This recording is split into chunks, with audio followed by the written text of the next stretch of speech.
Hey, what's up, y'all? I hope you guys are doing all right. Um, Bella's running around here, so she may pop in. There's some dogs outside. That's always interesting. It's either dogs or squirrels. It cause a little bit of a ruckus, so yeah, we'll see.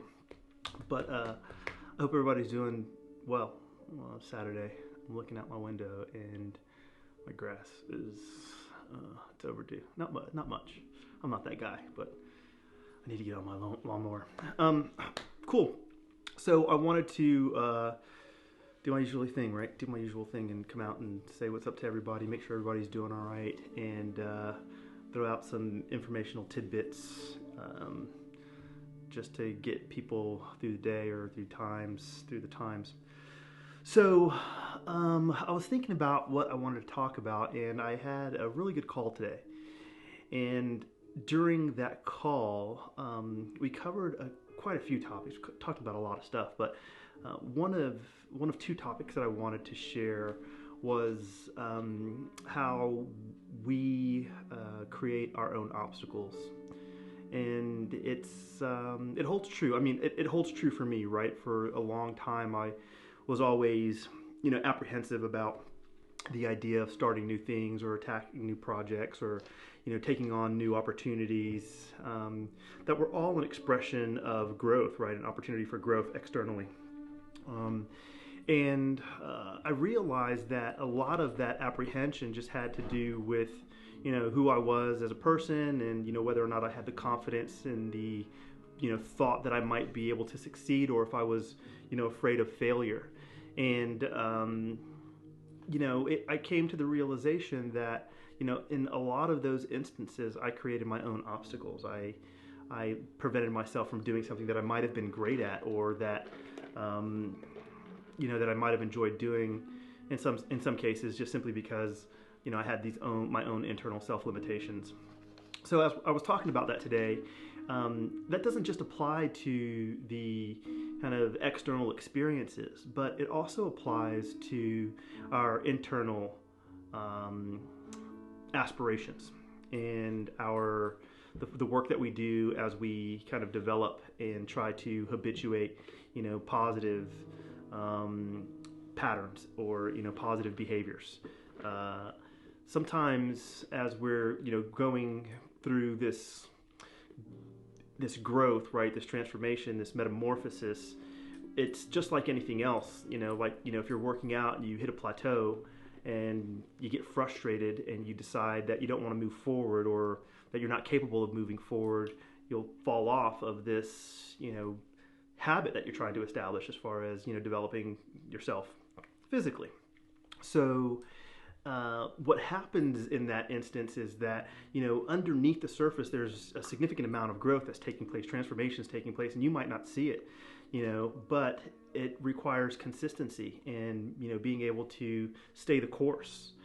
And if you fall off of that course, you lose a lot of ground, and sometimes you lose all the ground that you may have made, um, and not even begin the pursuit again. Right? You might fall off the horse and never get back on. But the reality is if that you'd have stuck with it, that you may have seen the fruits of your efforts more or sooner than you may have thought, sooner than you would have thought. Um, so yeah, I think that's an important topic, to not discourage ourselves because we might not be getting the feedback that we want as quickly as we want, related to what it is that we're working to accomplish. Um, so yeah, so that is Bella's got my sock. Yeah, so that's an important thing, right? Is the obstacles that we place on ourselves. As it relates to personal growth and personal development, when we're kind of going through these ideas of change and these ideas of growth, sometimes they don't seem as if it doesn't seem as if we're doing work, or as if it's taking hold, right? Because we're not seeing these immediate responses from our environment, or from our experiences, or from the relationships that we have in the world. And sometimes it just takes a little bit of time before it starts to play itself out. But we have to stay the course. Uh, that was kind of the first thing that I wanted to talk about. The second component that I wanted to talk about was this idea of emotional connection. And what I mean by that is there's a few different layers related to how behavior actually takes hold, right? We conceptualize these thoughts about how to change our behaviors, and we go through these practices in our head, whether, and it might even be physical, like if we're, practicing to become better at a sport or something, there might be, a physical association with it. But the point being is that there's this conceptual activity that needs to take place, right? This idea of thought, this thought of change and what that looks like. And that can be broken down into multiple layers. But then there's also the actual practice, the physical practice of, whatever it is that we're trying to do and whatever it is that we're trying to accomplish, and habituating that state, right? Whether it's, if we're improving our communication, or if we're trying to practice more compassion, or whatever it is that we're trying to do. This dog is hilarious. That there's got to be a physical component to it. So we can practice those two things and still might not see the results that baby, stop biting me.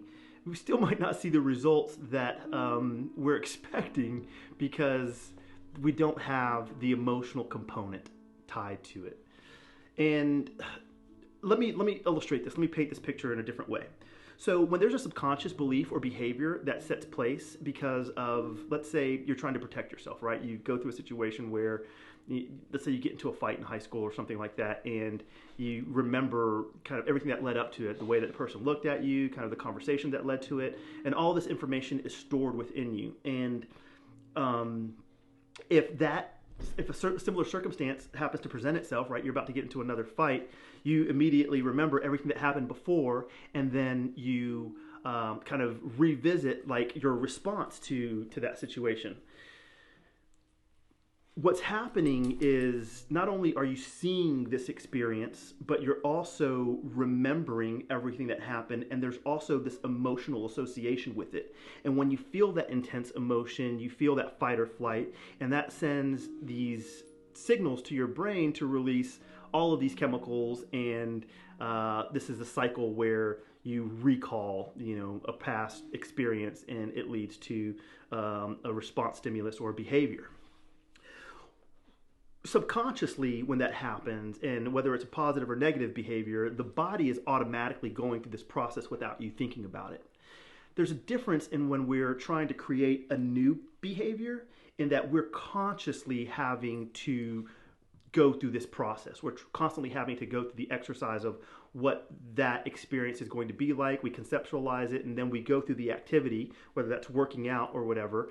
But one component that's usually missing is the emotional connection to that new behavior, because we typically don't have kind of this deep-rooted emotional attachment to the activity that we're doing when it's a new behavior or new pattern that we're trying to create, unless there's a motivating force behind us. So I think it's really, really important to make the connection of the emotional aspect of that, what the emotional aspect contributes to behavioral change.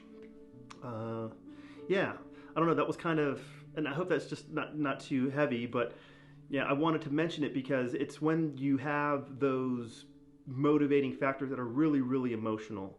Those are the ones that we have a tendency to hold on to longer, right? If there's, motivation to lose weight because of, a particular thing that's driving us to it, and if we really believe it and we really, really want it, that's when we accomplish it. In the sense that we have to visualize what we're going after, and then we have to plan and make some physical changes, right, related to, where we're going to work out, what type of workout we're going to do, what time it's going to happen, all of that stuff. But if we don't have that commitment, that internal commitment, right, that, inspiration and motivation to see it through, then it's unlikely that we'll develop that habit.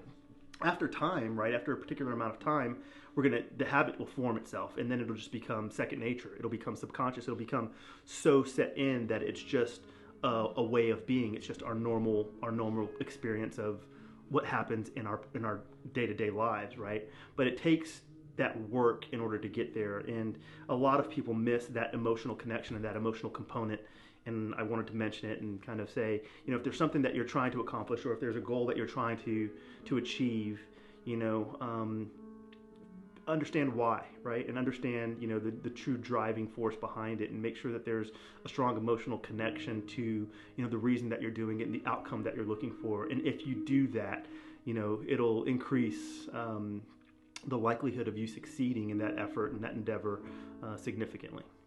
So yeah, that was the talk, and man, I got bit just a minute ago.